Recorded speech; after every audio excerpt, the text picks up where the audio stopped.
అయ్యి బాబోయ్, బండిగా రక్తం ఏంటండి? ఎవరన్నా గుద్దేశారా ఏంటి? అది రక్తం కాదు, కుంకుమ నీళ్ళు. పొద్దున్న పూజ చేస్తే పడ్డాయి. నా బంతిపూకి మ్యాచ్ అయ్యి మంచి హెల్మెట్ చూపి. అది ఎంతకి ఇస్తావు చెప్పు? మీరేమిస్తారో చెప్పండి. పొద్దున్న పంతులు ఇచ్చిన ప్రసాదం ఉంది, ఇవ్వమంటావా? హెల్మెట్ ఎంత కావాలో చెప్పండి.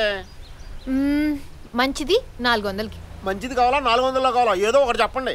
అదేంటి, ఐఎస్ఐ ఉన్నది కావాలి. మన గవర్నమెంట్ ఐఎస్ఐ మార్క్ అయితే 900 అవుతుంది, చైనా వాళ్ళు వేసింది అయితే 400 అవుతుంది. ఏది కావాలో చెప్పండి.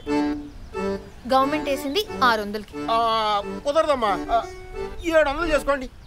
650 ఫైనల్. ఇంకేం మాట్లాడుతుంది? 700 చేసుకోండి. అబ్బా పర్లేదు, మంచిదని కాబట్టి 650 ఇస్తుందని తెలుసా? మా అమ్మ అయితే 400 ఇచ్చేది. అరే ఫైనల్ చేసుకోండి. నీకు వారంటీ ఉందా? 50 ఇస్తే వారంటీ ఇస్తానండి.